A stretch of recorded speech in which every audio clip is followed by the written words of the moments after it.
This is a female guppy, and her name is Bertha. Bertha is a big girl because she's filled with baby guppies that are waiting to be born. And the plan is to try and film her giving birth to her babies. So I took her from an aquarium containing lots of other guppies and put her in her own 5.5-gallon tank.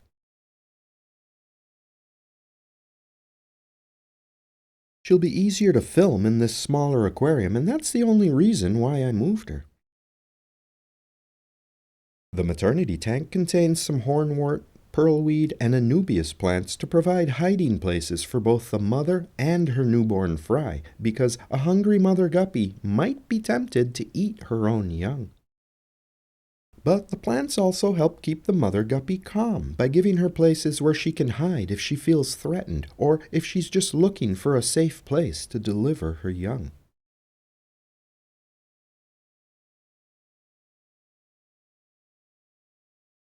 And now it's just a waiting game, but I shouldn't have to wait for too long because she looks like she's about ready to pop, so she should be having her babies any day now.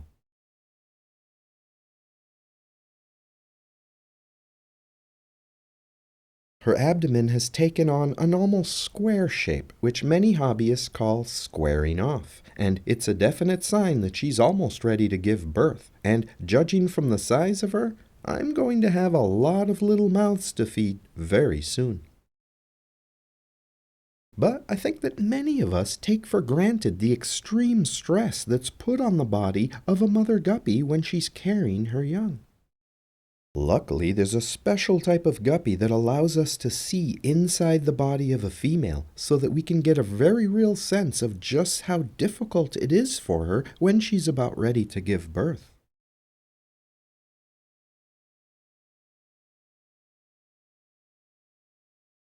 The see-through body of the glass belly guppy allows us to see the internal organs as well as the baby guppies long before they're born.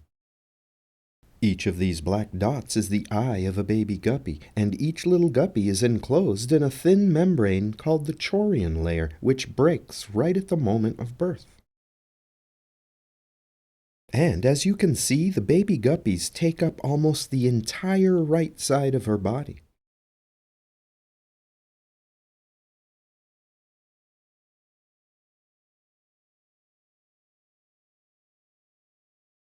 And the baby guppies take up almost the entire left side of her body as well.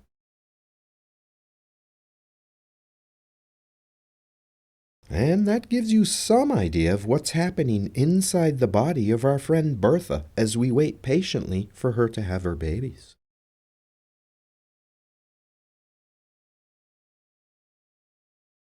Bertha seems to be getting bigger and bigger with each passing day, but there's nothing that I can say, and God forbid I call her fat because we both know she'll never let me hear the end of that.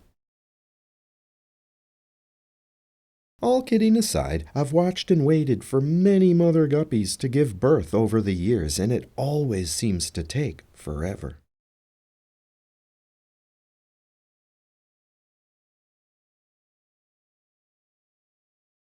Bertha seems to be growing increasingly uncomfortable, and she's now starting to rub the side of her body against the substrate, possibly in an effort to help alleviate some of her discomfort. She really should have had those babies by now, and I'm starting to wonder if there might be something more happening here that I can't see. She eats normally and goes to the bathroom regularly. She has a healthy diet and the water is a comfortable 80 degrees Fahrenheit. I've also checked the other water parameters and everything is as it should be. In fact, everything seems normal except for her large size and the fact that she should have given birth several days ago. I'm starting to think that her swollen appearance might be due to something other than her pregnancy.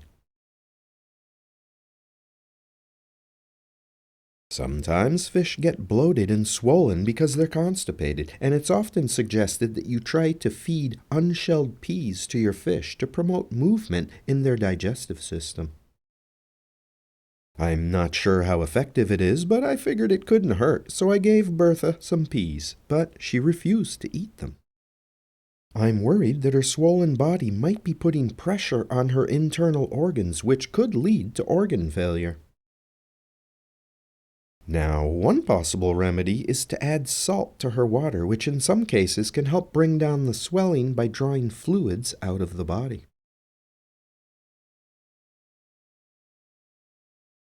Three days ago, I added about 1 teaspoon of aquarium-safe salt per gallon of water to her 5.5-gallon tank. The next day, I increased the dosage to 2 teaspoons per gallon of water. Then, I waited a couple days to see if there was any change before I then increased the dosage again to 3 teaspoons per gallon. I don't know what's going on inside of her, but it sure would be nice to see some babies and know that she was going to be okay. She appears to be breathing normally, she's active, and she's alert, which are all good signs. She's also not constipated. She eats and poops like usual. She also swims normally, so the swelling doesn't seem to have affected her swim bladder. Nonetheless, I'm watching and waiting, hoping that her scales don't start lifting away from her body, which is something known as pine coning.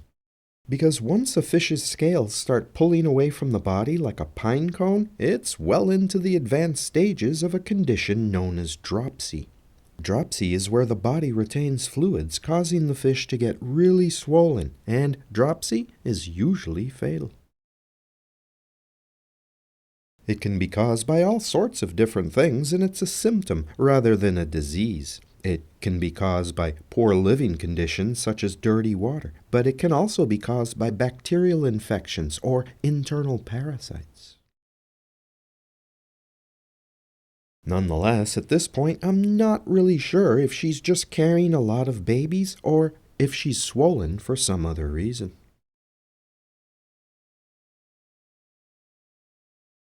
Now, at this point, it's quite obvious that there's something very wrong with Bertha. I've treated her with an antibiotic to try and get rid of any internal infection that might be causing her body to swell. The medication was much more expensive than the cost to just go out and buy another female guppy, but I'm fully committed to helping Bertha get better, so I'll do what needs to be done for as long as needed.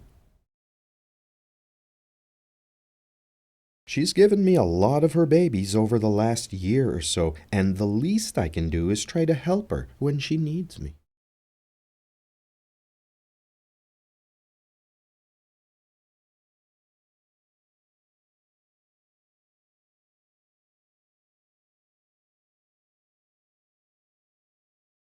The medication seems to have had no effect on Bertha's condition, but at least she's not getting any worse, and I'm still hoping for the best.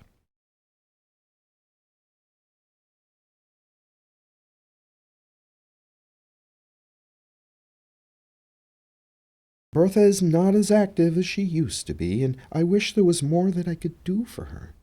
She doesn't appear to be in any pain, but she's probably very uncomfortable. She's been isolated in this maternity tank for nearly a month now, and still no babies, so I started treating her for internal parasites, hoping that it might help. And at this point, I've done all that I can, and now I'm just trying to make her feel comfortable and hope that the situation resolves itself soon, because there's not much else that I can do. Unfortunately, I've seen this condition before, so I have a pretty good idea how this story ends.